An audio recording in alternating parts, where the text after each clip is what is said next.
from a lot of teachers and people who give advice to aspiring writers is write what you know. At least in the United States, in English literature, this is something always said to aspiring writers: write what you know. When I was a young writer, I hated hearing that because I didn't know anything really.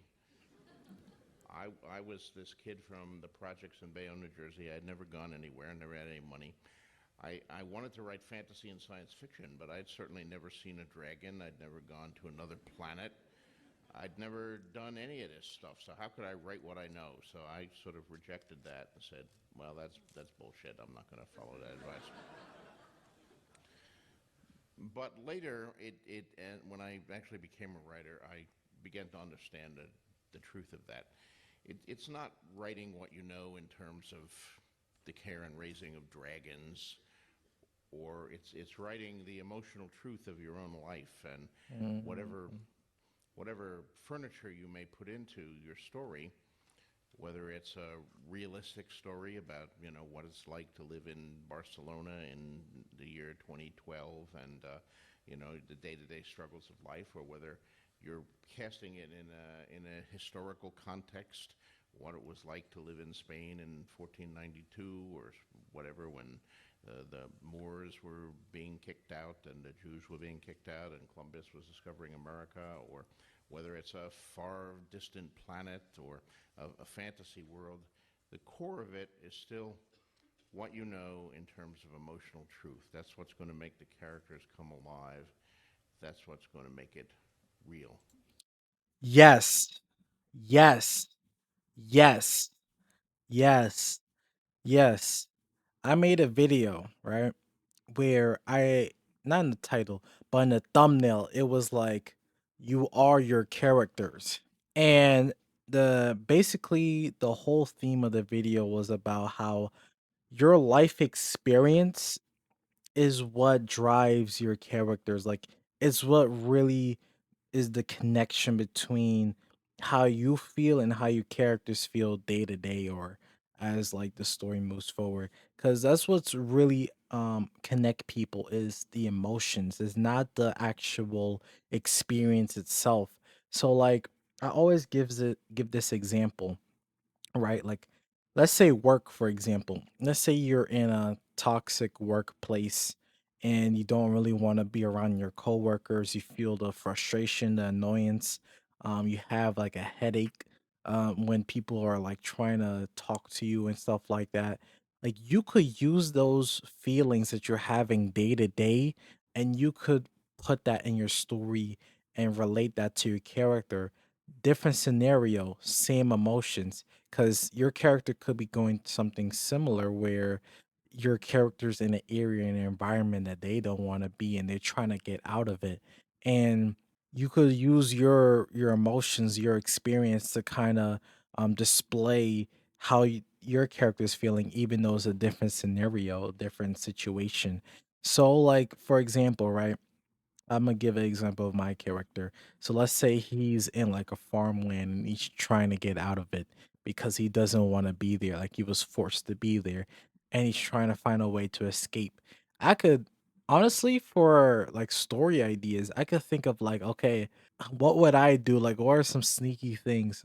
Uh, it's not like I'm gonna actually do them, right? But like, you could think about it this way: like, what sneaky things I could do to like gain leverage in my job, or like, what can I think about in terms of like, um not finessing the system, but like, what are some like loopholes, or what are some things I could kind of get away with? And instead of you doing it in real life, you have your characters do it in the story. That's the only separation. So yeah, like, it's so important to utilize your own life and your own life experience. That's why I think recently, this is a recent thought I had. If you can't think of any story ideas, or your mind is blank, especially when you have like writer's block, just write out like how you feel like the past week or the past few days, and see if that could be something relevant to how one of your characters is feeling in a certain scene, or anything like that, and maybe that can help you expand your story in that way.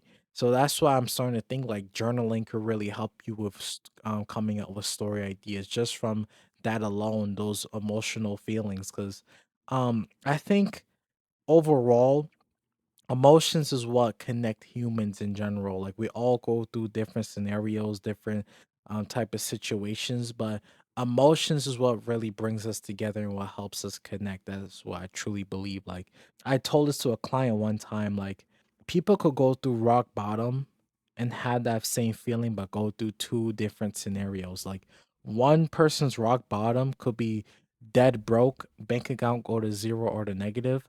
Another person's rock bottom could be um you got kicked out of school, or they had to like drop out, or they found out that they have to move away from their family, things like that.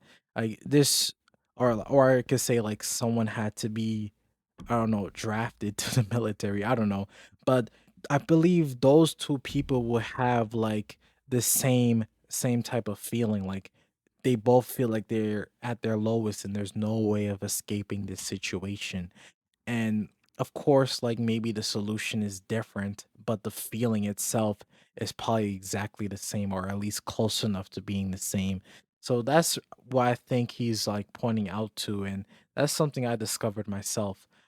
Yeah, that's really key. Like utilizing your emotions, your day to day experience, and putting that into the story and having that be what relates to your characters. So yeah, let's see what else he has to say. Now, I have a friend, a contemporary, who served in the United States Armed Forces during the Vietnam War. And he had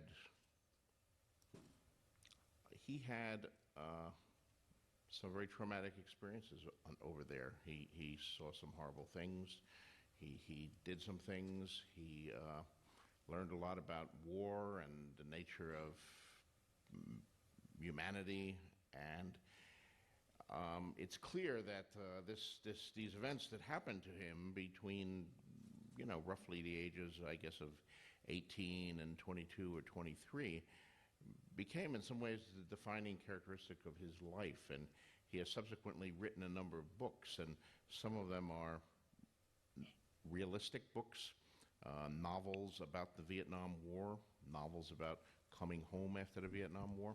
Some of them are science fiction books about other wars in 1,000 years from now, fought among the stars. But you can read those science fiction books, and you can see that the power in them derives from the fact that he served in the Vietnam War, and he knows what he was talking about. There's that. Exactly. Exactly. Using, as I'm saying, like utilizing your life experience. Use it. Use it. I promise you. That will make your writing process 10 times easier. I promise you. That core of emotional truth there. He's writing what he knows. He's writing from the heart or from the gut, as you might say. Um, and that's what makes his work, his best work, so powerful. When he doesn't write about war, I think he produces some very entertaining books, but they don't necessarily have the same power as when he's writing about the subject that he really knows. Um, which brings me back to me, who did not serve in the Vietnam War, who in fact was part of the anti war movement resisting it. I was at home. I went to college and then I got out of college. And the big defining characteristics of my life in these periods was I had a number of women who broke my heart. And it seems very trivial compared to serving in the Vietnam War, but boy, it didn't feel trivial to me. And I the questions of love and romance and sexuality and existential loneliness occupied my mind and obsessed me for years. And as a result, I produced a series of intensely romantic science fiction short stories and novels about guys who were getting their hearts broken among the stars, including Dying of Light, which I think is the ultimate example of it. So I too was writing What You Know, even though I've never been to the planet Warlorn or um, seen a society like that of High Kavalan or any of the things that were in there. Those were the imaginative constructs. But the emotional heart of the book goes back to write what you know. Write what you know, utilize it. Yo, that was such a good video. I did not expect that. Wow, because I was actually curious of what he mean by write what you know. And I don't know, I did not expect that to be what he was gonna state. Like, I didn't know. That's interesting. That's so interesting. It's very reassuring to know when like best-selling authors share thoughts or perspectives that you have because it kind of gives you more confidence in what you're writing. That's one thing I'm realizing. So hopefully I'm writing what I know. Hope- Hopefully. And I hope you gain some knowledge from this too as well. Cause this is really good advice.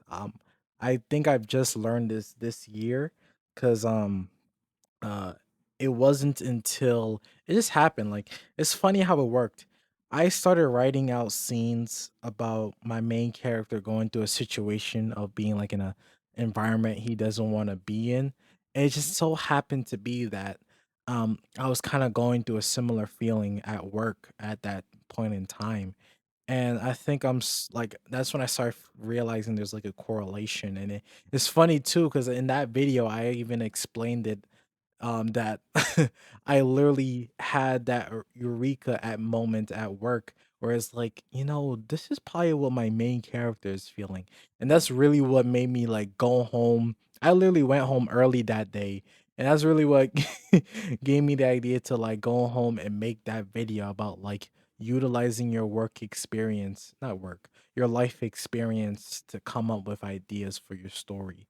And that's what really made me come up with the line, you are your characters, you know? So yeah, that's so interesting. Yeah, I remember it too. Like it was a Wednesday.